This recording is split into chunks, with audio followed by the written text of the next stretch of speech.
Hello, everyone. It's your boy Jeff, and welcome to Spin Zone number 87. This is a little overdue. I've got 11 records to show, actually. I should have gotten to this a lot sooner, but things being what they are, we're all here now. So, welcome. Whoop, sorry about that. I think I hit my tripod. Right off the bat, we're going to start with Art Blakey and the Jazz Messengers. This is Buhena's Delight. And this was a Christmas gift from the great H2 Vinyl. Brad has a fantastic channel, so I highly recommend it. But anyway, this is a Blue Note 80 reissue of this album. And a lot of people I know go nuts over the Tone Poet series. Rightfully so. I have a couple of them, and the new Blue Note Classics series, which I don't have any of those yet. But the first couple of albums under that imprint have been released. But let me tell you, even if you're just going for the Blue Note 80s like this, these are quality pressed records too. So don't turn your nose up to the Blue Note 80s, because this sounds fantastic, and it's pressed wonderfully. The only thing different is it doesn't have a gatefold, and it doesn't have like the thicker cardboard cover, with the nice pictures and all that extra stuff. But if you're just looking for quality sounding jazz music, the Blue Note 80s are perfectly fine, let me tell you. I have another one of these. I have a Grant Green album that's also a Blue Note 80. Sounds fantastic. It's just amazing. And I seem to be becoming a fan of Art Blakey, because I think this is the third or fourth album of his I've got, and I'm really digging his sound. I think I'm definitely edging into the hard bop camp in jazz. So this is a great record, and highly recommended. So yeah. Then we move on from jazz, almost a complete 180 from jazz, to grunge. This is the reissue of Pearl Jam's third album, Vitalogy, and this is the I'm gonna spoil something in case you've never seen it. If you've never seen Digital Gramophone's ranking of the Pearl Jam albums, this is number one. Rightfully so. Well, you can't really see too much in the back, but this is a wonderful album. I like it just as much as Versus and 10, which are the other two Pearl Jam albums that I've got. This is a classic. It's all over the radio when it came out. And Pearl Jam has kind of grown on me more over the years than it did when they were putting albums like this out. I've come to appreciate their music a little bit more these days. I don't know if I'm going to go whole hog into their catalog much further than this. Maybe, we'll see. I don't know, but this is a great record. So Pearl Jam has been putting out reissues of their albums on vinyl. I'm sure originals of this probably cost, your firstborn, but the reissues sound just fine too. Then this was another record in the care package that the great Bobby Z sent me. A double live album by The Who called Who's Last. This is Kenny Jones era Who. So this came out in 1982? Something like that. No, sorry, 84. But this had to be of their 82 farewell tour, because by 84 The Who were no longer together. So it's no Live at Leeds, make no mistake, but this is a great sounding live album as well. And I in a way, I feel bad for Kenny Jones, because trying to follow in Keith Moon's footsteps, whose drums were really the sound of The Who when you take them away, you find out just how much Keith Moon contributed to the Who sound. They sound a little more ordinary than they did with Keith, unfortunately. But there's only one Keith Moon. But not to take away from this album, because it was a very pleasant listen, and a lot of, Who hits from throughout their career here in my generation. Substitute, Boris the Spider, which is always a fan favorite. Stuff from Tommy, Love Reign Over Me. Really nothing too much newer, but it's the Who. All their stuff sounds good. It's just not going to replace Live at Leeds, but what could, really? What could? I don't think even the Who could do that again. A longtime crate resident found this at Goodwill a year or two ago, or more, now that we're in 21. This is Adventures in Utopia. This is Todd Rundgren's band when he wasn't putting out solo albums himself. Utopia very much falls in the vein of that Todd sound, that crazy, beautiful power pop sound that he is known for. It's in full display on this album. And the thing about Todd Rundgren, and this is the first Utopia album I've really listened to, so I can't really speak to the rest of the catalog, but every time I hear something that Todd Rundgren is involved in, I'm always taken by how catchy the songs are, how great the production is. There's so many songs that I've heard that should have been hits beyond, the one or two or three songs that did actually make it to the radio, that it's really a shame, because Todd is a pop genius, and it kind of fell in the same vein, at least with this album. I think it kind of went along with Utopia's other albums from what I hear from other people. But this definitely would inspire me to go further in their catalog. Like I said, this was just a random pick that I found at Goodwill, and it's the record was in mint shape, so for $2, I figured, I wasn't taking too big of a chance here, but this turned out to be a really great album. So Adventures in Utopia is a really nice album, really have to say. Then we go back to the Neighbor Hall from last summer for Lou Rawls, All Things in Time, baby, on the great Philadelphia International label. And this is here, I'll just show you the back cover here. This is the album that You'll Never Find a Love Like Mine. You'll never find. Yeah, I'm not going to sing. I don't have Lou Rawls' voice, but you get the idea. Definitely has the Philly International sound. The smooth soul, with a lot of strings in the background. Great atmospheric, soulful vocals from Lou. He even covers, what did he cover on here? Oh, Pure Imagination from the Willy Wonka soundtrack, which was kind of an interesting choice for this type of record. This would be the record you put on when your lady friend comes over, you have a nice fire, open a bottle of Asti Spumante. Yeah, you guys know what I'm talking about. But really, I'm not making fun of this record. This is a great album. Lou's got a great voice, and should have had more hits too than what he did. But this is a very listenable, very enjoyable, very pleasant album. And I'm a fan of the Philly sound too, and I will defend them to my dying day. Now, for this next one, this is a box set, and it is also the final box set of the run that I picked up of Bob Dylan.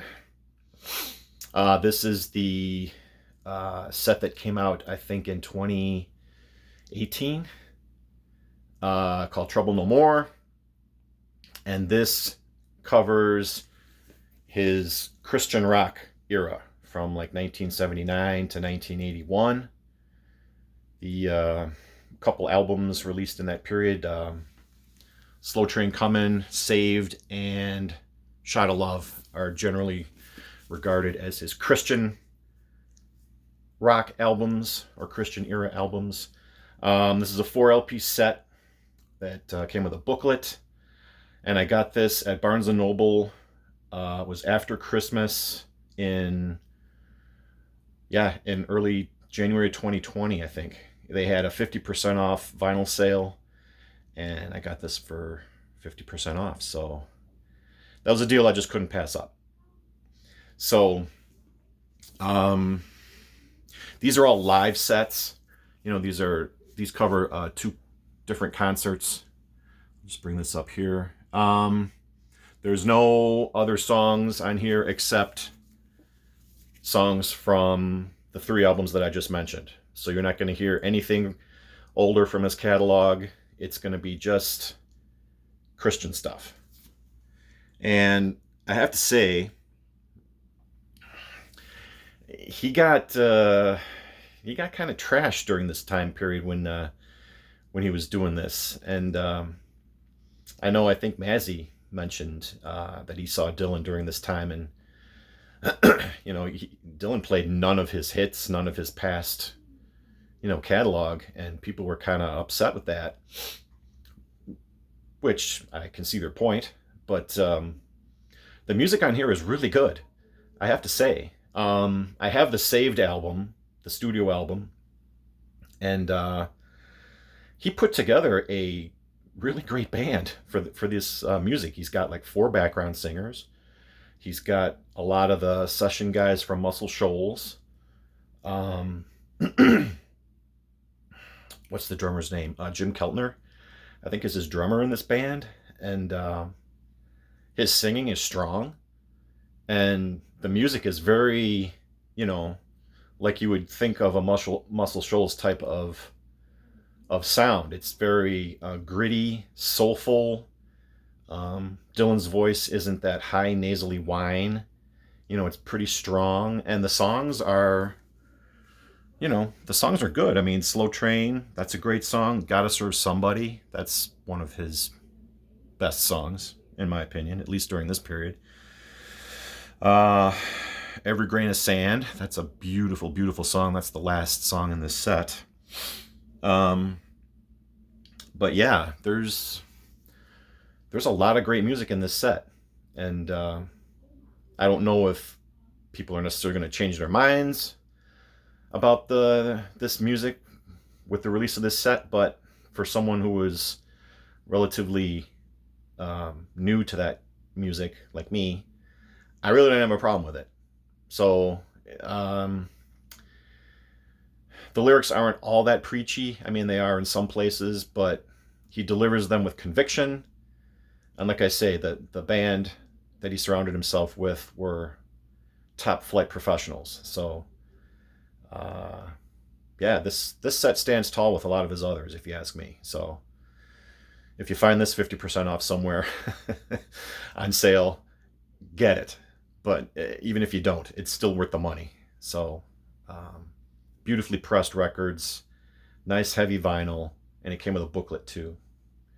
So Trouble No More by Dylan is a great sounding set, in my humble, non-expert opinion. All right, from here we go back to the 60s with The Fifth Dimension. This was another Neighbor Hall album, The Age of Aquarius, of course, featuring Let the Sun Shine In. And what was the other hit off of this album? There was another one. I think it was it Wedding Bell Blues? Yes, Wedding Bell Blues. Here's the gatefold since I took it out of the sleeve, as you can see, without glare. And for those of you who like to see the labels, it was on Soul City Records.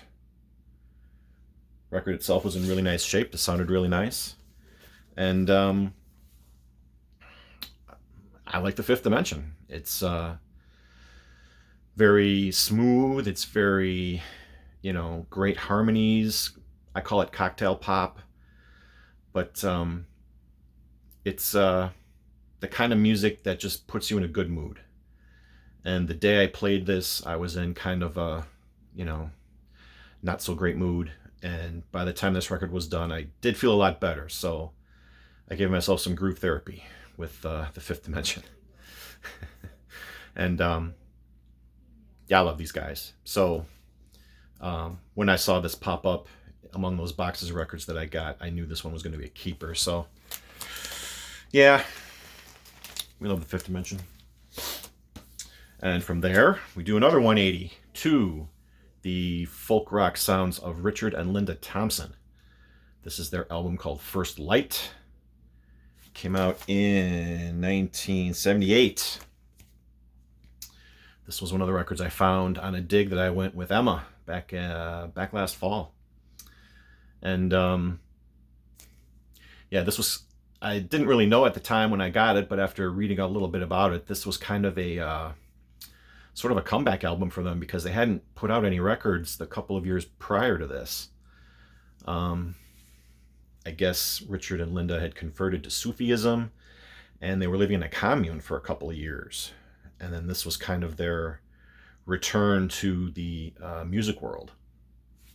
But true enough, with any Richard Thompson or Richard and Linda Thompson album, the songs are full of heartbreaking, bitter lyrics set to a sweet musical accompaniment. Richard Thompson's long been one of my favorite guitarists. It gets showcased here on several tunes. But very enjoyable record. And I have the one that came after this one still to listen to, so that will pop up in a future Spin Zone. But I think there was just a box set put out recently, I think it was just last year, of Richard and Linda Thompson compilation. It was called Hard Luck Stories. But yeah, whether you pick that up or the separate albums, if you like that kind of folk rock sound, not so much like Fairport Convention, even though Richard Thompson was in that band for a few years, but kind of a folk rock, but a little more modern with a little bit harder guitar would be kind of a good definition of these albums.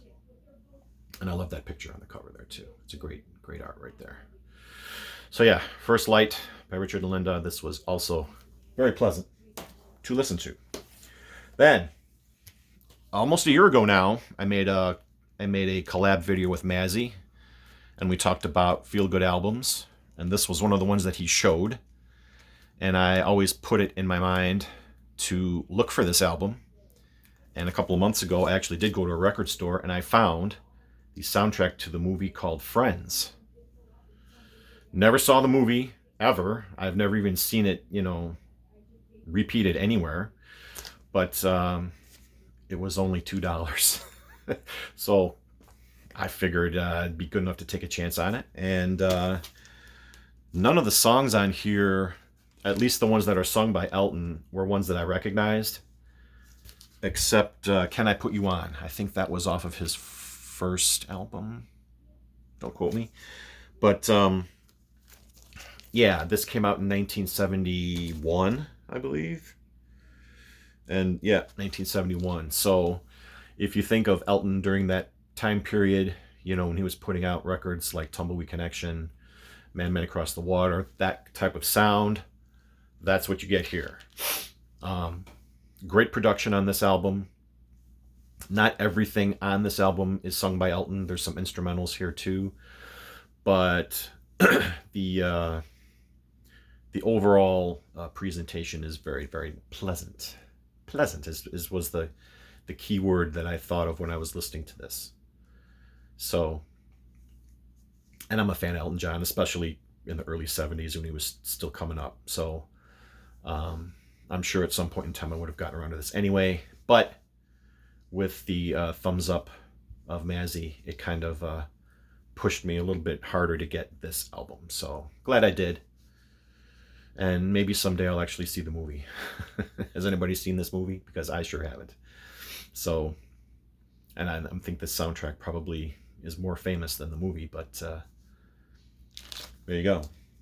Again, very pleasant to listen to because, you know, we just had a Arctic blast come through Chicago. You know, we had more snow on the ground since 1979, which I remember when I was a little kid. I know I'm old, but we had massive amounts of snow. And then right after that, the temperature just dropped to like below zero and everything froze. And it was just a freaking nightmare. So I needed things to help me feel better. And this did. So it's like my friend Tim calls it, groove therapy. Here's another thing that was a little therapeutic in that it was fed my nostalgia and took me back to a certain time. But this is the self-titled Heart album from 1985. This was their quote-unquote comeback. And yeah, they had the big hair. They had the big 80s sound. So this is no Dreamboat Annie. So I don't know how much you like the big 80s sound and production. Probably depending on your age and when you grew up. I grew up during this time period, so it doesn't bother me at all. And I found this also on sale for pretty cheap for a brand new copy, so I sprung for it. And I like Heart anyway.